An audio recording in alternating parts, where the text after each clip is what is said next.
Lily Stolzberg here at Uncle Giuseppe's Marketplace with Giovanni. And what are we cooking up today? Oh, this is my favorite salad, Lil. I mean, it's got fried eggplant in it. How can it not be my favorite? Love. I'm taking all the ribs off of the pepper. See those little white pieces there? Yes. That's no good. So, and then what I'm gonna do here, I'm just gonna do nice thin slices. Do the same with the red, nice thin strips. Green is a little bit different.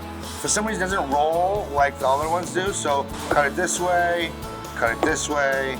This part right here, you want to take that off. Yeah, you don't want to eat that. Same thing, strips. And then I want just slices of red onion. This eggplant here. Okay, what I want is I want big pieces. I don't want little bites. I want big bites. Yeah. So I'm gonna take that about that much, cut it in half, and then just like that, and throw it right in the bowl. Look at that. Get your favorite Italian dressing, just pour it right over the top, and you could use a spoon, but I like to get in there with my hands. Yeah, get in there.